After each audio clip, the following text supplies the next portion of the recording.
एक चूक आणि 2 वरिष्ठ अधिकाऱ्यांचा पत्ता कट। मंत्र्यांच्या बैठकीला वारंवार गैरहजर राहिल्याची मोठी किंमत, थेट निलंबनाची कारवाई। राज्य प्रशासनात खळबळ उडवणारा हा निर्णय नेमका कसा झाला?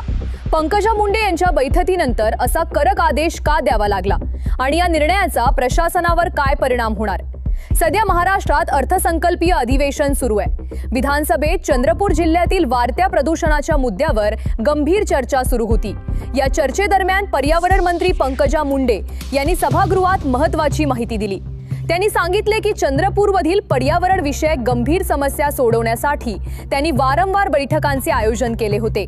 मात्र महाराष्ट्र प्रदूषण नियंत्रण मंडळाचे काही वरिष्ठ अधिकारी या बैठकींना सातत्याने अनुपस्थित राहिले।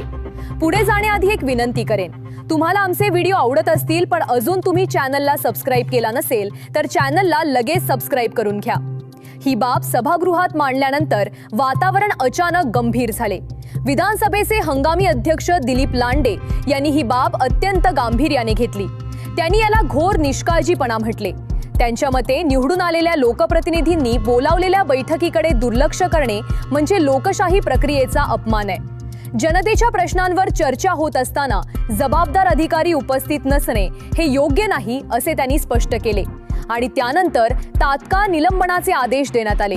या आदेशानुसार 2 वरिष्ठ अधिकाऱ्यांवर कारवाई करण्यात आली आहे। महाराष्ट्र प्रदूषण नियंत्रण मंडळाचे सदस्य सचिव एम देवेंद्र सिंग, जे IAS दर्जाचे अधिकारी आहेत, तसेच सहसंचालक सतीश पडवळ यांना निलंबित करण्यात आले आहे। विशेष म्हणजे IAS दर्जाच्या अधिकाऱ्यावर थेट निलंबनाची कारवाई होणे ही अत्यंत दुर्मिळ घटना मानली जाते। सहसा अशा प्रकरणात आधी कारणे दाखवा नोटीस दिली जाते, मात्र येथे थेट निलंबनाचा निर्णय घेण्यात आलाय। शुक्रवारी राज्य प्रशासनाच्या बैठकीदरम्यान ही मोठी कारवाई झाली। विधानसभेत चर्चा सुरू असतानाच पर्यावरण मंत्र्यांनी ही बाब मांडली आणि हंगामी अध्यक्षांनी तात्काळ आदेश दिले। या निर्णयामुळे मंत्रालयीन आणि सनदी अधिकारी वर्तुळात मोठी चर्चा सुरू झाली आहे। काहींच्या मते हा निर्णय लोकप्रतिनिधींच्या अधिकारांचा सन्मान राखण्यासाठी आवश्यक होता, तर काही कर्मचाऱ्यांमध्ये नाराजी आणि अस्वस्थतेचे वातावरण असल्याची चर्चा आहे।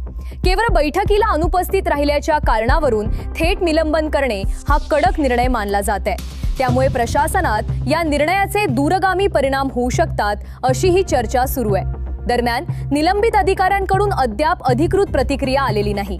अधिकृत माहितीची प्रतीक्षा आहे। सरकारकडूनही याबाबत सविस्तर निवेदन येण्याची शक्यता आहे। या प्रकरणाबद्दल तुमचं मत काय आहे? हा निर्णय योग्य आहे का?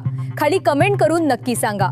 अशाच ताज्या आणि विश्वासार्ह बातम्यांसाठी आमच्या चॅनलला सबस्क्राइब करायला विसरू नका। पुन्हा भेटू पुढच्या अपडेटमध्ये। धन्यवाद।